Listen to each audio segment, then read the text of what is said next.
I stand close to the glass and look at the map of our province with its city, farmlands, and rivers, listening to the footsteps on the marble floor behind me. A small, uniformed man comes to stand next to me. Would you like me to tell you more about the history of Oria? He asks. Our eyes meet, mine searching, his sharp and bright. I look at him and realize I will not sell our poem. I'm selfish. Besides the scrap of fabric, it's all I had to give Kai, and we are the last two people in the world who know the whole thing. Even this is a dead end. Even this last idea of mine won't work.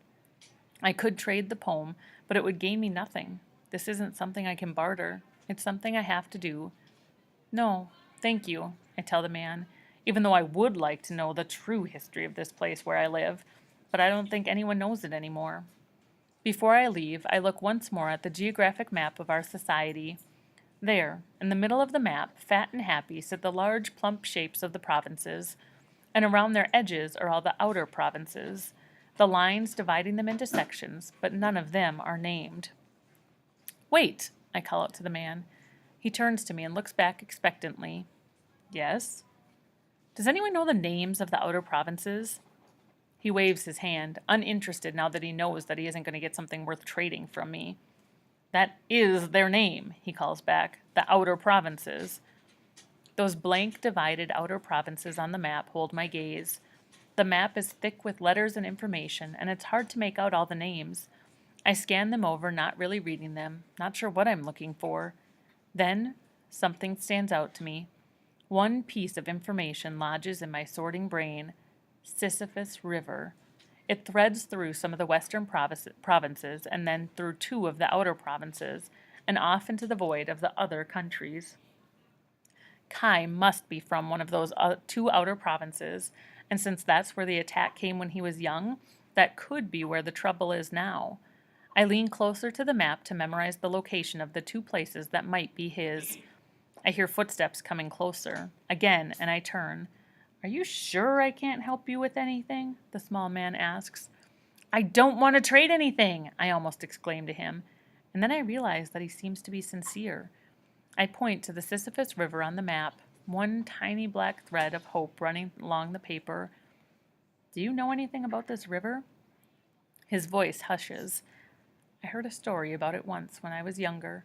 A long time ago the river turned toxic partway down, and no one could live near its banks. But that's all I've heard. Thank you, I tell him, because now I have an idea. Thanks to what I've learned about the way our elderly die, could our society have poisoned the waters on their way down to enemy country? But Kai and his family weren't poisoned. Perhaps they lived further up, in the higher of the two provinces along that river. It's only a story, the man warns me.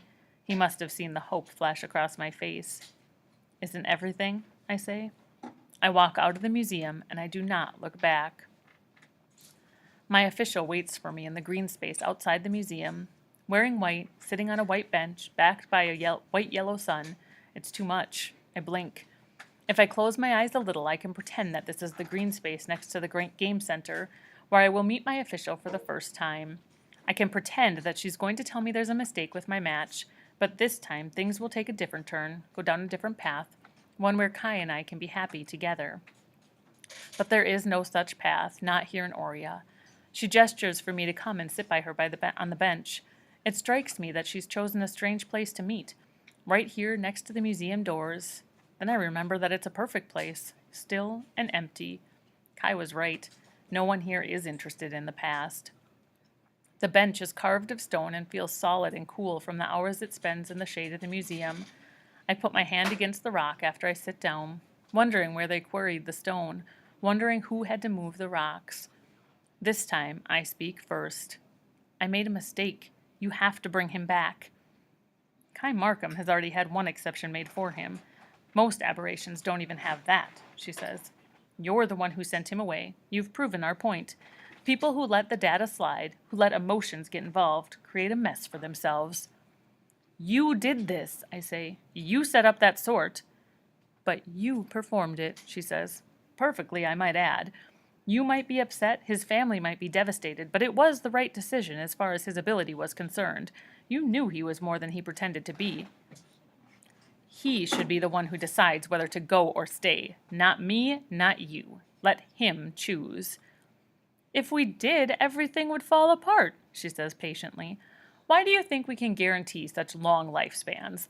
How do you think we eradicated cancer? We match for everything, genes included. You guarantee these long lifespans, but then you kill us at the end. I know about the poison in the food for people like grandfather. We can also guarantee a high quality of life up until the very last breath. Do you know how many miserable people and how many miserable societies across the years would have given almost anything for that? And then the method of administering the poison, she said unflinchingly, is unbelievably humane. Small doses in the patient's favorite foods. So we eat to die. She dismisses my concern. Everyone eats to die, regardless of what we do. Your problem is that you don't respect the system and what it offers you, even now. This almost makes me want to laugh. The official sees the twist on my lips and launches into a list of examples of ways I've broken the society's rules in the past 2 months, and she doesn't even know the worst of them. But she doesn't cite a single example from all the years before. If she had a way to track all my memories, she would see they are pure. That I truly wanted to fit in and be matched and do everything the right way, that I truly believed. That part of me still believes. It was time for this little experiment to end anyway, the official says, sounding regretful. We don't have the manpower to focus on it anymore, and of course, situations being what they are. What experiment? The one with you and Kai. I already know, I say. I know that you told him. And I know it was a bigger mistake than you led me to believe the first time we spoke. Kai actually was in the matching pool. It was no mistake, she says. And I am falling again, just when I thought I had hit the bottom. We decided to put Kai into the matching pool, she says. Now and then we do that with an aberration, simply to gather additional data and watch for variation. The general public doesn't know about it. There's no reason they should.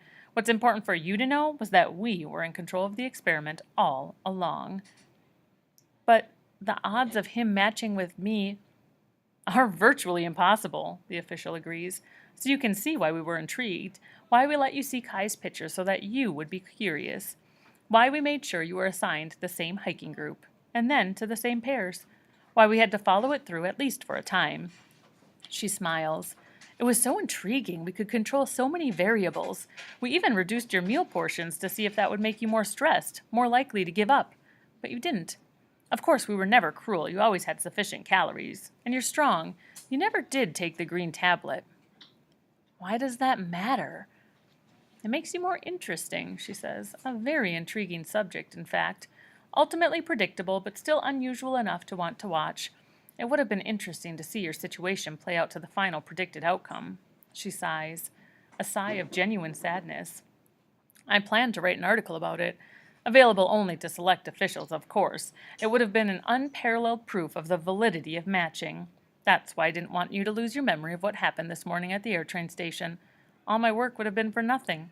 Now at least I can see you make your final choice while you still know what happened. The anger fills me so full that there is no room for thought or speech. It would have been interesting to see it play out to the final predicted outcome. It was all planned from the start. Everything. Unfortunately, my skills are needed elsewhere now. She runs her hand along the data pod in front of her.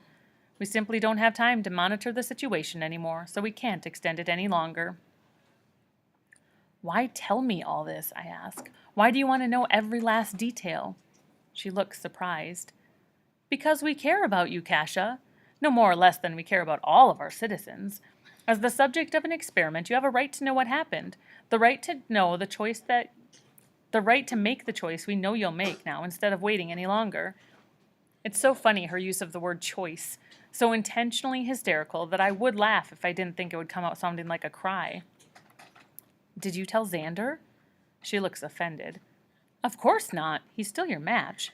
In order for the experiment to be controlled, he had to remain in the dark. He knows nothing about any of this. Except what I told him, I think. And I realize she doesn't know. There are things that she doesn't know. With this realization, it is as if something has been given back to me. The knowledge drops into my anger and distills it into something pure and clear. And one of the things she knows nothing about is love. Kai, however, was different, she said. We told him. We pretended we were warning him, but of course we were hoping to give him impetus to try to be with you, and that worked so well. She smiles, smug, because she also thinks that I don't know this part of the story. But of course I do.